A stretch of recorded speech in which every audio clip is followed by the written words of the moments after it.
다 같이 또 무리에게 이르시되 아무든지 나를 따라오려거든 자기를 부인하고 날마다 제 십자가를 지고 나를 쫓을 것이니라. 아멘. 오늘 저는 누가복음 9장 23절 말씀을 가지고 자아 죽음의 길이라는 제목으로 같이 은혜를 나누고자 합니다. 신약에 언급된 십자가의 못 박히심은 갈보리 나무의 십자가에서 발생했습니다. 그러나 여러분이 깨달아야 할 것은 그리스도께서 십자가에 못 박히시기 이전에 33년 동안 매일 하루같이 십자가에 못 박혔다는 사실을 알고 계셔야 합니다. 운전하게 되는 것은 지속적으로 자아를 거절해야 하고 또 다른 생명에 의해 사는 것을 훈련함으로써 성숙해지는 것입니다. 이것은 바울이 나는 그리스도와 함께 십자가에 못 박혔습니다. 갈라디아 2장 20절에 그러므로 이제 내가 더 이상 내가 사는 것이 아니라 그리스도께서 내 안에 사십니다 라고 말한 것과 일치합니다. 바울은 자신의 타고난 사람에 대해 죽고 신성한 생명을 가진 그의 새 사람으로 살고 있었습니다. 여러분, 그러므로 바울은 예수 그리스도의 영에 넘치는 공급으로 살고 있었는데요. 우리는 모든 것에 대해 자아 중심적일 때가 많습니다. 우리는 나라는 자아를 죽이고 살든지 죽든지 그리스도를 나타내야 할 것입니다. 믿습니까? 우리는 버려짐의 길을 통해 가야 합니다. 이 버려짐의 길은 주님이 가신 십자가의 길인데요. 십자가는 버려짐을 당하는 것입니다. 십자가의 길은 외롭습니다. 또 십자가의 길은 고독합니다. 십자가의 길은 아주 처절합니다. 십자가에서 버려지지만 그 버림을 당할 때 부활 생명이 우리에게 온다는 것입니다. 우리는 철저하게 자기의 자아를 깨트려야 할 줄로 믿습니다. 그리고 십자가의 길을 통과하는 것인데요. 이것을 묵묵히 통과해야 합니다. 여러분, 십자가에서 못 박힌 사람은 겸손합니다. 이 겸손은 자기를 깨어지게 하는데요. 십자가에 못 박힌 사람은 무력하지요? 아멘. 주님은 십자가에서 못 박히고 장사되셨습니다. 우리도 주님과 함께 무덤에 장사되어야 할 줄로 믿습니다. 무덤이 우리의 안식처가 되어야 합니다. 성령께서 원하시는 것은 우리의 자아를 죽이는 것입니다. 우리는 성령의 기름 부으심보다 자아 죽음이 더 필요합니다. 여러분, 자아 죽음 없는 기름 부음은 없습니다. 내 자아가 죽을 때 완전해지는 것인데요. 내 자아가 죽어야 하나님의 통치가 옵니다. 내 자아 때문에 하나님의 기름 부으심이 없는 것입니다, 여러분. 자아가 죽은 사람, 십자가에 못 박힌 사람에게 주님의 임재가 옵니다. 하나님의 다스림이 있어야 하는데요. 그런데 내 자아가 내 삶의 왕이 되어서 나를 통치하고 다스립니다. 우리는 찬양을 이렇게 많이 부르지만 그렇게 살고 있습니까? 있어요? 없어요? 없어요? 우리는 주님의 나라를 구하지만 주님의 임재가 있습니까? 있어요? 없어요? 왜 대답을 안 하세요? 있다가 없다가 해요? 들어왔다 나갔다 합니까? 주님의 나라를 자아가 죽은 사람만이 생명이 나타나는데요. 자기 자아가 죽은 사람만이 십자가에 못 박힌 사람만이 임재가 있습니다. 왜 하나님의 성령의 기름 부으심이 나에게 나타나지 않습니까? 이것은 내 자아가 아주 단단하고 강하기 때문에 나타나지 않습니다. 요한복음 12장 24절 25절에 내가 진실로 진실로 이르노니 한 알의 밀알이 땅에 떨어져 죽지 아니하면 한 알 그대로 있고 죽으면 많은 열매를 맺느니라. 25절 자기의 생명을 사랑하는 자는 잃어버릴 것이요 이 세상에서 자기의 생명을 미워하는 자는 영생하도록 보존하리라고 했습니다. 여러분 하늘의 미랄이 하늘의 미랄이 자아가 죽지 않으면 아무 열매가 없습니다. 여러분 생명의 역사는 반드시 십자가를 진 후에 나타납니다. 그러나 내 자아가 칼날 같아서 건드리기만 하면 베이고 상처 입을 것 같은 이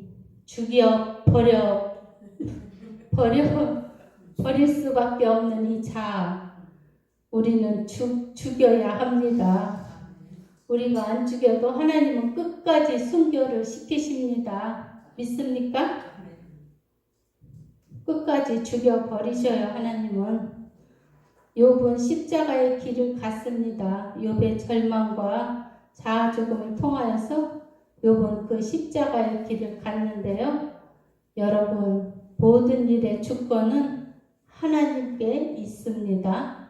인간이 하나님께 보여야 할 태도는 모든 지혜와 능력의 근원 되시는 하나님께 대한 신뢰와 경외입니다.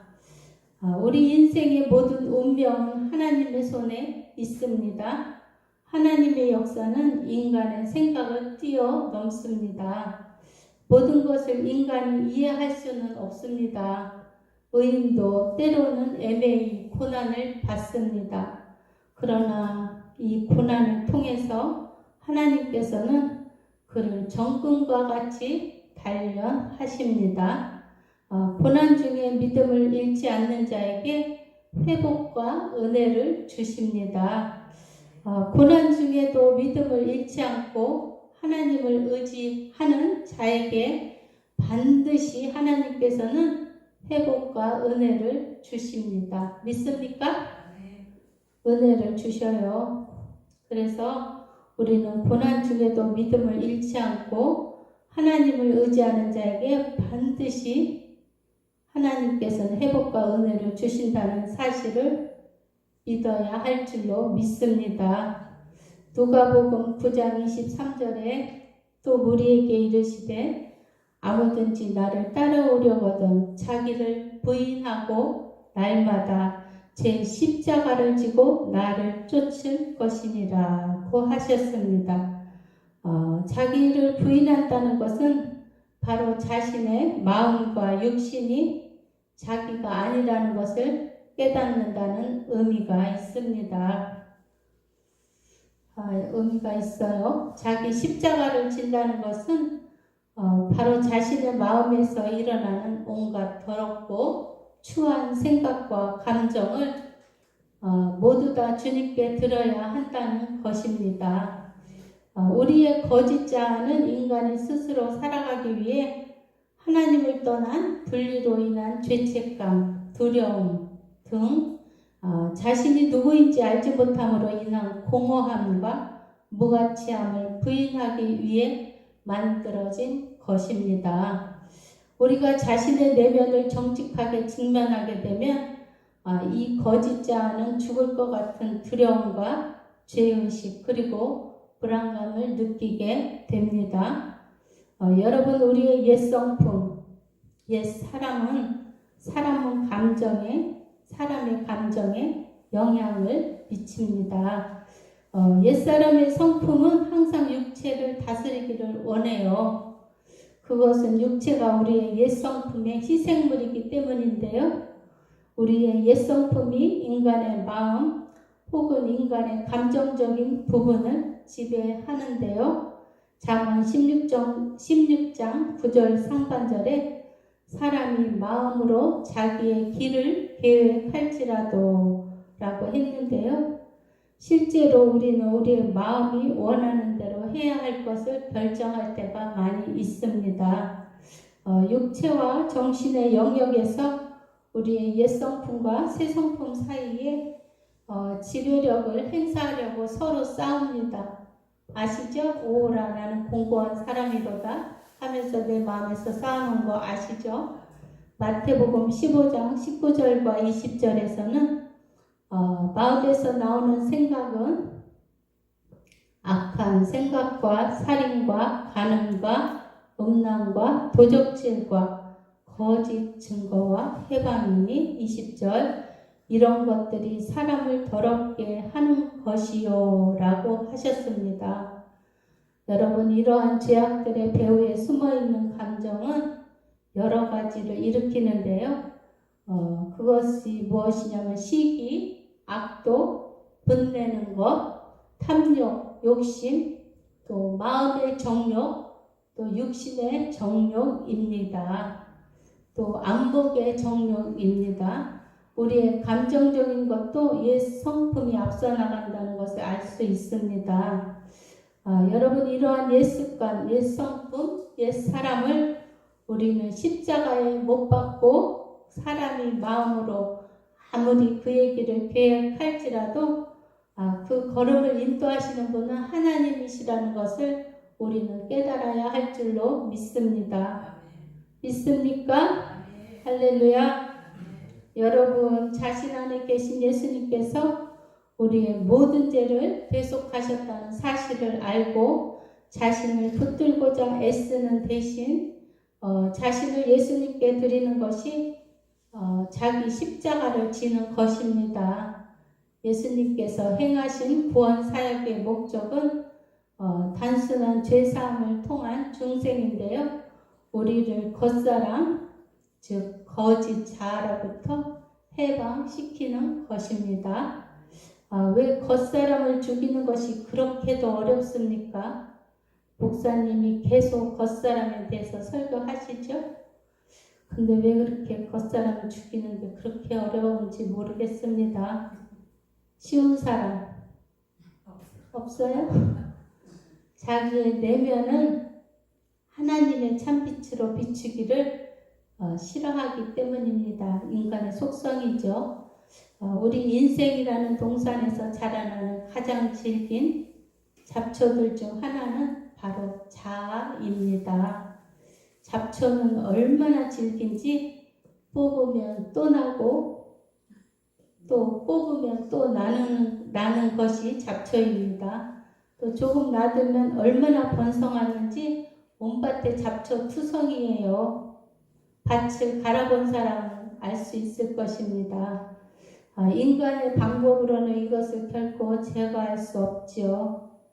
뽑으면 또 나기 때문에 자신의 자아가 죽었다고 생각하고 확신하는 순간 어디선가 여러분 건재한 모습으로 더 크게 자라나서 다시 나타나서 우리 인생 삶에 우리 내면에 열매에 독을 뿌리고 맙니다. 이렇게 질겨요 잡초가. 여러분 우리의 자아는 독한 잡초, 질긴 잡초와 같습니다. 그러므로 우리는 여러분 버려짐을 당해야 하는 것입니다. 잡초를 뽑고 밟아 버림으로써 나지 못하게 해야 하는 것입니다. 내면의 동산에서 우리 내면의 동산에서 뽑아 버려야 해요. 알겠어요? 뽑아 버립시다. 나는 죽고 예수로 살아야 합니다. 그래야 부활 생명을 매일 체험합니다. 이것은 근데 결코 쉽지가 않습니다. 그래서 하나님은 우리의 자아를 완전히 죽여버리시는 것입니다. 죽여버려요. 믿습니까? 아주 완전히 죽여버리시는데요. 우리의 옛사람, 옛습관, 땅의 지체, 육의 사랑, 이것은 우리의 병든 자아입니다. 이 병든 옛자아를 우리는 죽음에 넘겨야 하는데요. 마태복음 16장 24절에 아무든지 다시 찾아보세요. 마태복음 16장 24절.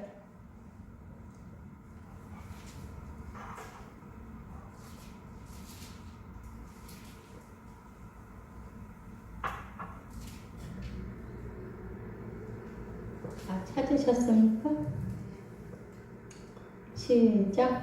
아무든지 나를 따라오려거든 자기를 부인하고 자기 십자가를 지고 나를 쫓을 것이니라. 여러분, 자아라는 것이 무엇입니까? 자아라는 것은 자기의 본래 모습입니다.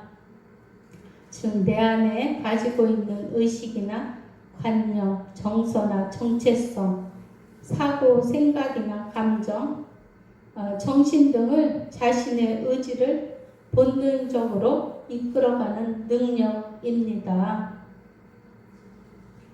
쉽게 말한다면 내 생각, 내 자신이 바로 나의 자아입니다. 이 자아를 계속 의식한다는 것은 자아가 상처를 받고 있다는 뜻이에요. 이 거짓 자아는 하나님의 뜻에 따라 살지 않으려고 합니다. 이 자아가 강하다는 것은 고집이 세고 자기밖에 모른다는 것입니다. 또 자기를 너무 사랑한다는 것입니다. 누구를 말하는 것 같은데요. 꼭 나를 말하는 것 같습니다, 여러분. 자기를 너무 사랑한다는 것. 자기 사랑이 강한 사람은 자기 자신과 남들을 끊임없이 비교합니다. 자기 주장이 강한 사람은 또 자기만 옳다고 주장합니다. 그리고 자기보다 잘난 사람을 보면 또 이기려고 해요.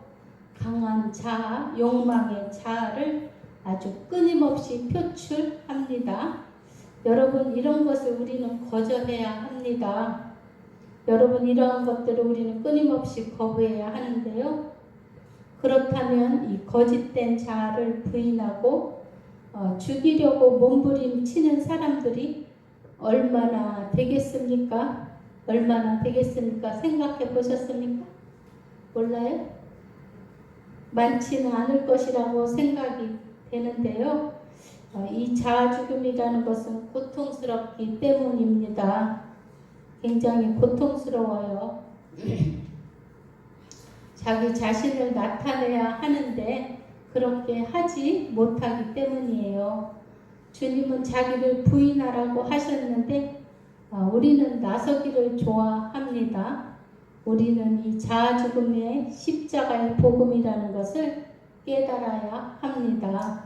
세상에서 가장 어려운 것이 자아 죽음입니다. 왜냐하면 대가를 지불해야 하기 때문인데요. 신앙인이라면 누구나 자아 죽음 속에 들어가야 합니다. 주님은 자기를 부인하라고 하셨습니다. 자기를 부인한다는 것은 자아 죽음 속으로, 십자가의 죽음 속으로 가라는 것입니다. 그렇습니다, 여러분. 신앙생활은 기도를 많이 한다고 되는 것이 아닙니다. 또 능력을 많이 받는다고 되는 것도 아닙니다. 상담을 잘한다고 되는 것도 아니고 설교를 잘한다고 되는 것도 아닙니다. 그러면 무엇이겠습니까? 그것은 내가 없어지고 죽어지는 만큼 되는 것입니다. 내가 없어지고 주님이 계셔야 되는 것입니다. 내 자아가 죽는 만큼 기름 부음이 있습니다. 조금 죽으면 조금 있겠지요? 많이 죽으면 많이 있겠지요? 우리는 많이 죽어야 됩니다. 완전히 죽어버려야 합니다. 그러나 그러나 완전히 죽어 없어진다면 기름 부음이 강력하게 나타날 것입니다. 우리의 신앙은 이 자아 죽음이 먼저입니다. 혹독한 자아 죽음의 훈련만이 자기를 이길 수가 있습니다. 여러분 힘들겠지만 자아 죽음을 우리는 훈련해야 합니다. 자기 부인이라는 말과 자아 깨어짐의 의미는 우리의 옛사람이 죽고 새 사람으로 사는 것, 그것인데요. 주 예수 그리스도께서 나를 위해 죽으심이 곧 나의 옛사람의 죽으심입니다. 자기 부인이란 바로 나 자신을 죽이는 것입니다. 이것은 내가 죽고 예수 안에 거한다는 의미가 있는데요. 어둠의 죄악에서 신음하던 삶을 아주 내던지는 것을 말하고 있습니다. 내 육체와 인성을 죽이고 내가 예수님 안에 하나 되어 빛의 사랑같이 신령한 몸을 갖는 것을 의미합니다. 세상의 옷을 벗고 율법과 종교의 옷을 벗고 곧 낡은 옷을 벗어버리고 주님의 옷을 입는 것을 말합니다. 그렇다고 자기 옷을 버리는 것이 아닙니다. 자기 옷을 벗는 거 아니에요. 완전히 종교의 옷을 벗어야 합니다, 여러분. 이 예수의 옷은 피 뿌린 채색 옷의 말씀입니다. 묵은 포도주가 아닌 새 포도주, 곧 예수님의 말씀을 먹는 것이며 새가죽 부대, 곧 예수를 사랑하는 마음을 갖는 것입니다. 우리가 빛의 자녀가 되려면 내가 가진 욕심도 버려서 영혼을 소중히 여기는 마음과 화평하게 하는 마음을 가져야 할 것입니다. 자아란 곧 자기 자신을 말하는 것입니다. 자아는 자기 인격이며 자기 모습입니다. 이 자아가 죽고 하나님의 생명으로 채워져야 합니다. 에레미야 10장 하반절에 세우고 너를 뽑으며 파괴하며 파멸하며 넘어뜨리며 건설하며 심게 하였느니라 고 하셨는데요. 하나님은 뽑으며 허물며 멸망시키며 무너뜨리시며 세우며 심으십니다. 하나님은 세우기 위해 허무시는데요. 그분은 우리 안에 거룩한 성전을 세우시기 위해 먼저 우리 안에 있는 인간의 힘으로 만들어 놓은 헛되고 거만하고 교만한 모든 것들을 다 파괴해 버리십니다. 그리고 참혹한 폐허 위에 오직 하나님의 능력으로 새롭게 우리를 건축하십니다. 교만으로 쌓은 것을 허무시고 파괴된 것을 세우시는 분, 강한 것을 꺾기 위해서 약한 것을 사용하십니다. 겉으로 볼 때 악하고 모욕적인 자들을 불러 섬기게 하십니다. 그래서 우리는 때때로 세상의 조롱거리와 경멸의 대상이 되기도 합니다. 그것은 사람들을 통해서 우리의 자아가 깨어진 우리를 구원하시려는 하나님의 섭리가 있습니다. 우리는 일상생활을 통해 경험하는 자아의 죽음과 성화, 그리고 하나님과의 합의를 통해 완전한 십자가의 사랑을 체험해야 하는 것입니다. 믿습니까? 할렐루야! 욥은 십자가의 길을 갔습니다. 욥기서를 보면 욥은 1장부터 41장까지의 고난과 고통의 아주 연속이었습니다. 17장 1절 2절에 보면 나의 기운이 쇠하였으며 나의 날이 타였고 무덤이 나를 위해 예비되었구나. 나를 조롱하는 자들이 오히려 나와 함께 있으므로 내 눈이 그들의 격동함을 항상 보는구나 라고 했는데요. 욥은 호흡이 거칠어지고 죽음이 가까웠으니 무덤이 나를 기다리는구나 라고 했습니다. 욥은 절망과 죽음, 십자가의 죽음, 자아의 죽음을 통과해야 했습니다.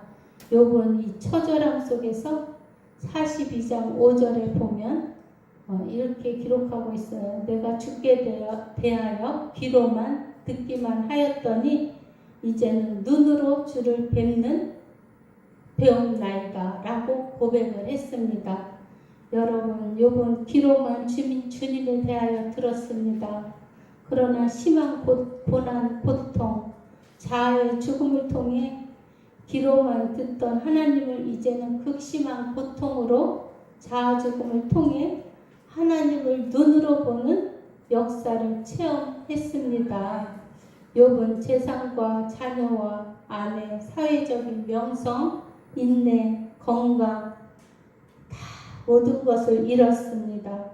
친구들도 그에게 아무런 도움도 되지 못했어요.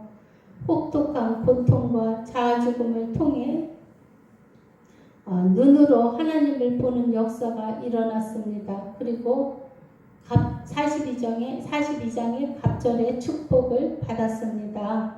여러분, 우리는 찬양을 부르지만 그렇게 살고 있습니까? 입술로는 부르지만 실상은 그렇게 살지 못할 때가 너무나 많이 있습니다.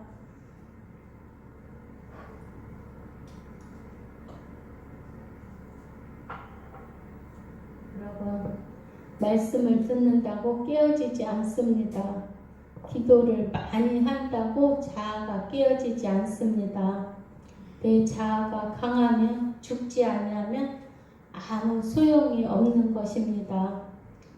여러분, 우리는 무시로 기도해야 하는데요. 성령 안에서 무시로 기도한다는 것은 쉬지 않고 기도한다는 것입니다. 밥 먹으면서도, 길 가면서도, 일을 하면서도, 버스나 지하철을 타면서도, 운동을 할 때도, 운전을 할 때도 쉬지 않고 무시로 기도해야 합니다. 우리는 항상 무시로 기도하는 습관을 가져야 하는데요. 24시간 무시로 주님께 기도해야 하는 것입니다. 무시로 기도할 때 자아가 죽습니다. 무시로 기도할 때 내 혼의 생각이 사라집니다. 또 주님만 생각하게 됩니다. 에베소서 6장 18절에 모든 기도와 간구로 하되 무시로 성령 안에서 기도하고 이를 위하여 깨어 구하기를 힘쓰며 여러 성도를 위하여 구하고 라고 하셨습니다.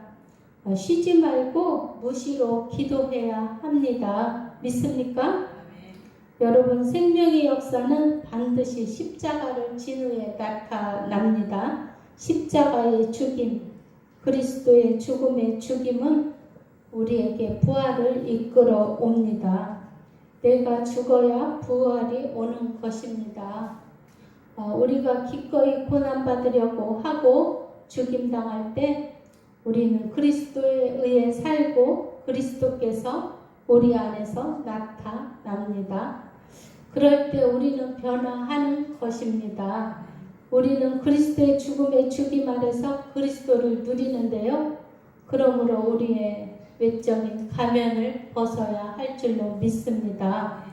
외식하는 자는 가짜 표정을 지으며 외식하고 있는데요. 우리는 다른 사람들 앞에서 가면을 쓸지 모르지만 그 가면은 진짜 그 사람이 아니에요. 우리는 많은 때 진실하지 않을 때가 있습니다. 종종. 많지는 않아요. 종종 있습니다. 가면으로 가장하고 있는데요. 우리는 우리의 가면을 벗어야 합니다. 위선을 벗어야 하는 것입니다. 그 단단한 껍질에 겉사람을 벗겨내야 합니다. 우리가 집착하는 모든 것을 다 못 박아야 합니다. 우리의 거짓 자아를 다 수술해야 합니다. 세상과 정욕과 즉 정과 욕심을 밀착되어 있는 강한 접촉제 같은 우리의 자아를 다 떼어내고 수술해야 합니다. 수십 년간 변하지 않는 습관들 다 십자가에 못 박아야 합니다, 여러분. 다 이별을 선언하십시오. 이것들, 이 자아들과 우리는 확실히 이혼해야 합니다. 믿습니까? 이혼하세요. 우리가 그리스도의 죽임 아래 있을 때 진실한 분이신 그리스도께서 우리 안에 나타나야 하는데요. 우리는 우리의 상황과 환경이 우리에게 있지 않다는 것을 깨달아야 합니다. 상황과 환경은 날씨와 같은데요. 비가 오든 하늘이 맑든 그것은 하나님께 달려 있습니다. 주님은 크고 작은 일들을 모두 주관하시는데요. 하나님을 기쁘게 해드리기 위해서는 우리가 의지하고 있는 모든 것들을 기꺼이 포기해야 합니다. 삶의 모든 것이 시험처럼 느껴질 때도 있습니다. 그러나 여러분, 삶의 가장 무거운 십자가는 평안 가운데 지고 가야 합니다. 하나님이 쓰시는 사람은 두들겨 패서라도 십자가의 길을 가게 하십니다, 여러분. 젊어서 고난을 통과하지 않으면 주님은 늙어서라도 고난을 꼭 통과하게 하시는데요. 여러분, 젊었을 때 빨리 받는 게 좋겠죠? 늙어서 고난을 통과하게 되면 얼마나 힘들겠습니까? 우리는 철저히 회개해야 합니다. 이 세상 사람은 누구에게나 고난을 입습니다. 왜 그렇습니까? 그 정과 욕심을 십자가에 못 박고 주님과 같이 살아야 하기 때문입니다. 여러분, 우리에게 이러한 십자가의 고통이 올 때는 그냥 이것이 십자가의 길이구나 생각하면서 당연히 자연스럽게 받아들여야 합니다. 갈라디아서 6장 14절에 그러나 내게는 우리 주 예수 그리스도의 십자가 외에 결코 자랑할 것이 없으니 그리스도로 말미암아 세상이 나를 대하여 십자가에 못 박히고 내가 또한 세상을 대하여 그러하니라고 했습니다. 바울은 십자가 외에 자랑할 것이 없다고 했습니다.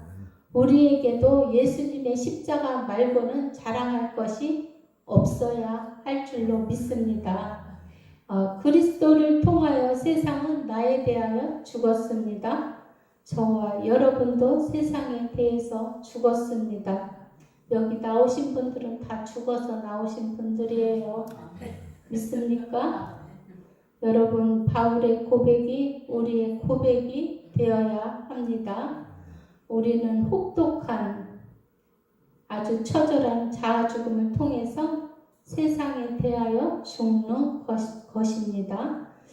고린도전서 2장 2절에 내가 너희 중에서 예수 그리스도와 그의 십자가에 못 박히신 것 외에는 아무것도 알지 아니하기로 작정하였습니다. 그 고백을 했습니다. 여러분, 그리스도는 예수 안에서 다른 사람에 대하여 우리는 다 죽어야 합니다. 오직 예수님과 함께 십자가에 자기 자아를 못 박은 자들만이 그렇게 할 수가 있습니다. 자아 죽음을 통해서 주님과의 합의를 통해서 우리는 생명을 얻고 주님과 함께 살아가시기를 예수님의 이름으로 축복합니다. 우리는 예수님과 함께 죽고 예수님과 함께 살아야 합니다. 여러분, 이것을 잊지 마십시오. 꼭 자기 자아를 죽여버리시기를 부탁하겠습니다. 안 죽이면 예수님이 죽여버려요. 죽여버리기 전에 빨리 죽는 것이 편합니다. 믿습니까? 기도하겠습니다. 사랑의